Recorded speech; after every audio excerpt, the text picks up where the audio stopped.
All right, first night here in Prague, Czech Republic.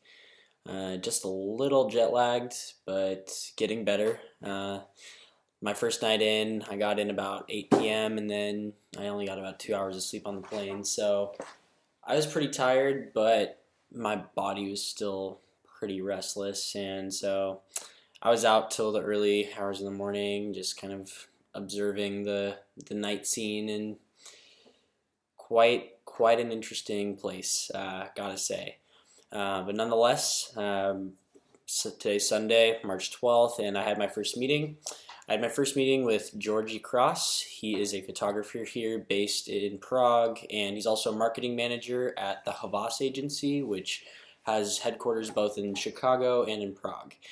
And so I actually initially contacted George through Facebook, and he agreed to meet with me on a Sunday, which is rare because everyone is kind of chilled out here on Sundays, kind of like in the United States. And so I was very grateful that he took the time out of his day. And originally I had planned for this slot to be 20-30 minutes long, just so I could do a basic interview, get to know him.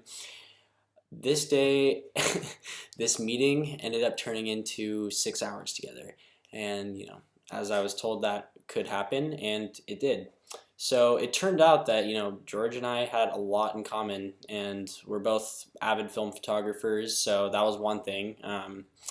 He has a wicked camera collection, and as do I. Shared some of my photographs. We exchanged portfolios, gave each other a little bit of critiquing, but overall, today we went to some galleries, some camera stores. He showed me some of his favorite spots to eat. Overall, I pretty much got a free tour that most people would pay for in Prague. Pay probably, whatever, 500 crowns for, or something like that. But George is excellent. So our actual meeting, in which I interviewed him in a cafe in Prague too. And it sort of went like this. Originally, I had this very formal structure, but the nature and how casual our conversation was, it really just felt like an honest, hey, like kind of conversation over a cup of coffee, and he had a couple beers.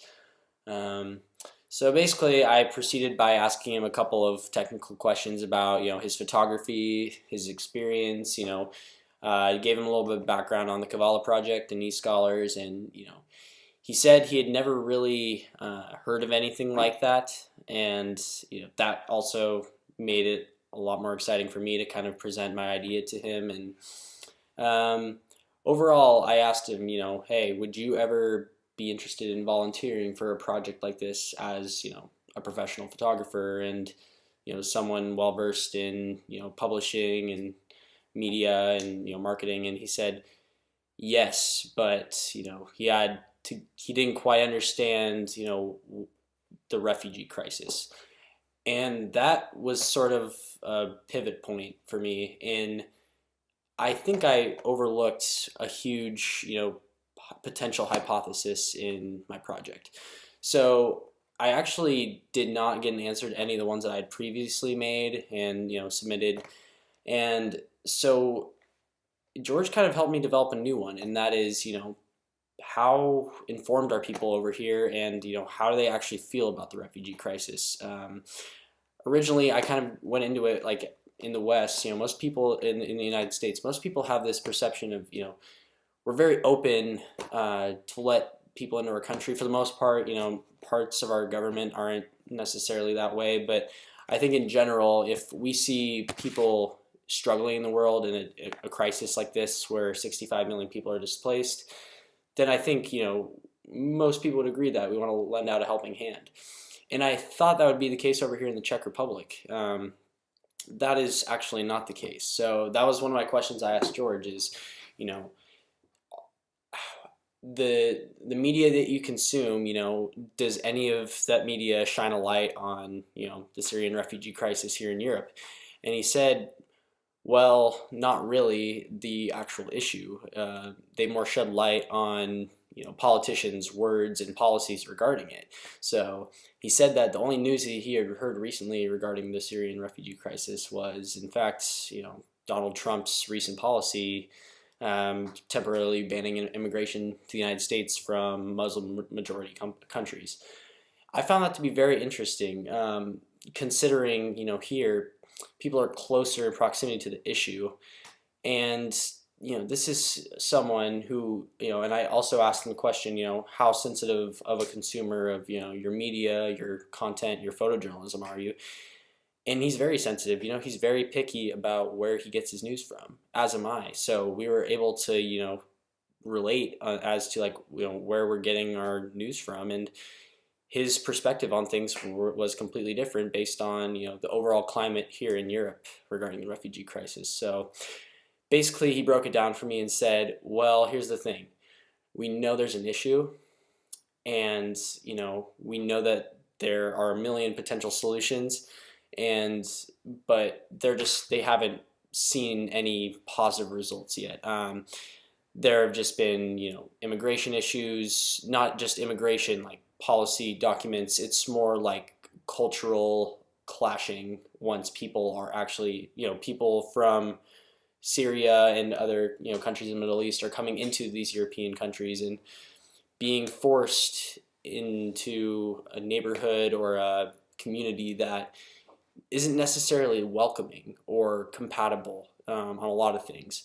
And he said that's been a huge problem for crime, culture. It's had an impact on some educational institutions.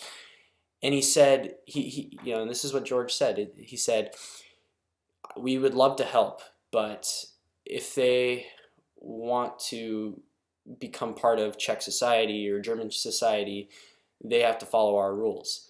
And I never really thought about that that it makes intuitive sense, but I had thought for my colleagues and connections that I already had in Europe, people from Europe, the overall mood was that people are pretty arms wide open with this issue and willing to help, lend a hand.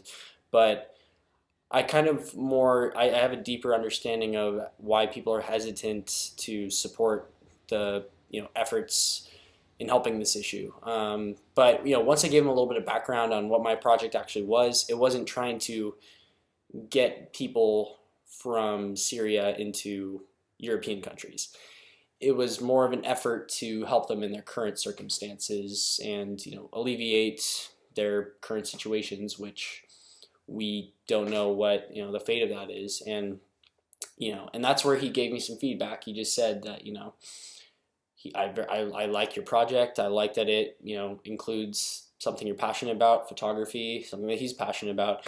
And he said his perception of, he's a Polaroid photographer, so he justifies his photography in 30 years he's going to be able to tell a different message or the same message from that one photo that he took that one day 30 years ago.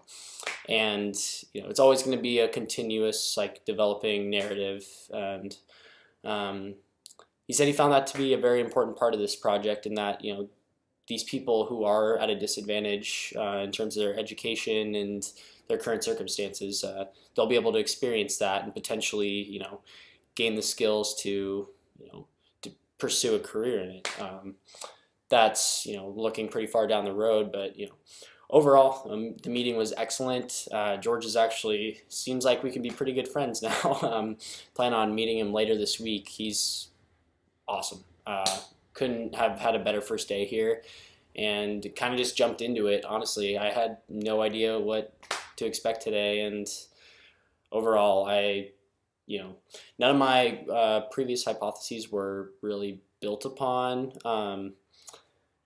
other than some logistics issues with certain photography gear inputs. But overall, I got that there's a huge gap in information that I think I overlooked initially, and I guess I'm adding the hypothesis, and I guess in progress, how do people in Europe actually feel about this issue, and is it the same as mine, and yeah, the answer is, it varies. It really does vary. So that's about it for my first day here in Prague.